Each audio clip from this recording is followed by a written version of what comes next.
Hello, my name is Michael O'Kelly and I'd like to tell you about some research done by myself and colleague Sylvia Ying Lee on the WHO recommended Ordinal score for outcomes of patients hospitalised with COVID. So first a word about that Ordinal score. It's numbered from 0 to 8 with higher values representing worse outcomes. 0 represents people who are uninfected. Values 1 and 2 are for ambulatory patients, and then values 3 to 7 are for hospitalised patients. Value 8 then represents death. So as with most endpoints and measures, this one has its advantages and its disadvantages. One disadvantage is that although it's based on a WHO score for influenza, which has been validated for influenza, this score has not been formally validated for COVID. The second disadvantage is that, as you can see, a patient's score will be heavily dependent upon medical decisions about their treatment. That means there's an element of subjectivity there, in that a person has to make the decision about the treatment. And second of all, such medical decisions may be influenced by the availability of equipment or staff. So you can imagine that patterns in the score could vary from site to site if the level of equipment or staff varies. But there are some advantages you can see too. One is that this score could be expected to reflect fairly closely the actual patient experience in hospital. Secondly, as a kind of a side benefit, the score is closely associated with health cost.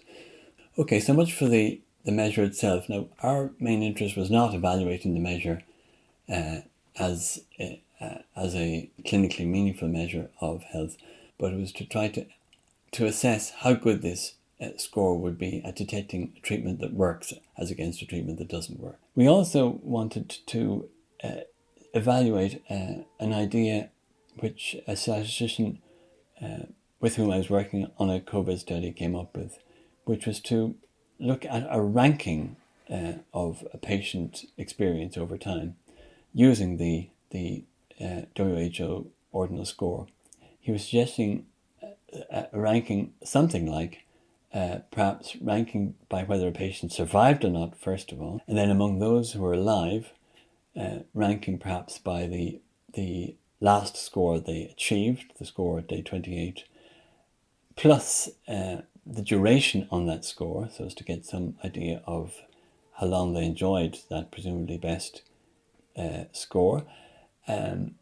If there were ties in those ranks, then the idea would be perhaps to rank inversely by the worst score they got during the study. And that way you would capture something that clinicians were worried about, that is the phenomenon whereby someone would end up with a fairly good score but would have gone through quite difficult experiences during the 28 days of hospitalization. So we were anxious, because of our concern with the trajectories of health and their complexity, to reflect as closely as possible what we saw in the literature about the trajectory. And to do this, we didn't make any assumption about the linearity or shape of trajectory.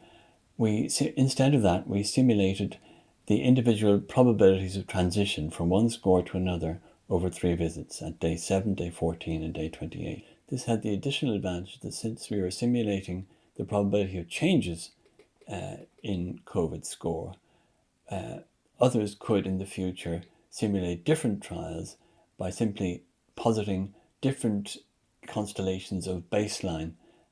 The probabilities of transitioning the score should remain credible despite different mixtures of baseline being used in the simulation. And we have made the simulation code publicly available along with the paper. So what did we find? Well, we found quite a number of things, but I would like to talk about just 2 items that I thought were useful or interesting. The first one was that the optimal endpoint could well differ depending upon the characteristics of the treatment you were trying out. Now that may not be a surprise perhaps, but we were taken by how very much the effectiveness varied as between the treatment arms that we simulated. So this first plot, on the horizontal axis we have sample size, And on the vertical axis, we have the power for a number of endpoints in the simulated scenario. This first scenario used outcomes from the experimental arm in the paper by Chow and others, and the standard of care, which was the control arm. I should emphasize that these simulations are based on the outcomes, but they are an approximation of them, and they're not meant to represent the actual outcomes of the paper in question. And you'll see that there's a cluster of rather more powerful endpoints, all of them oriented towards the improvement aspect of the patient experience. There's also then a cluster of endpoints with a lower power, two of which are oriented towards worsening outcomes. That's time to death and time to worsening. Interestingly, in our simulations, the proportional odds and the Cochrane-Mantel-Haenszel test, which is similar to proportional odds, had poorish power for this scenario also, although it had good power for the other ones that we looked at. Now, in the second plot, which features the scenario based on outcomes in the paper by Grine and others, and that same paper by Chow, the experimental arm there, we looked at the pairing of these two sets of subjects.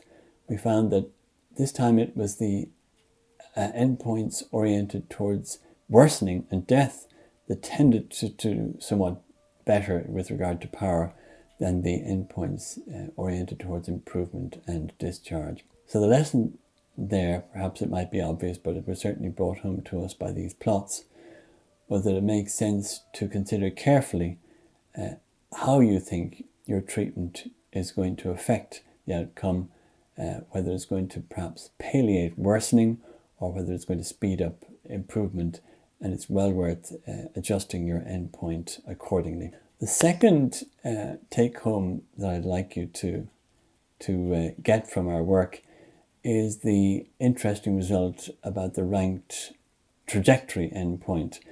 It was interesting, but not stunningly successful as an endpoint. Obviously, we were happy that it had a good chance of reflecting the complex trajectory of a subject's experience.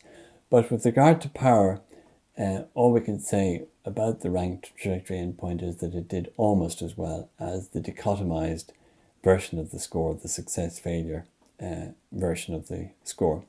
So while the ranked trajectory endpoint fared reasonably well across all three scenarios, we can't say that it was a runaway success in terms of its general applicability, but we would suggest that people might consider it in terms of their own treatment, and we might even suggest that you could try variations on this ranked endpoint using the simulation code that we include with the paper. Thank you for watching, and for more details about the paper and for details about how to download the simulation code, please go to the website of Statistics in Biopharmaceutical Research.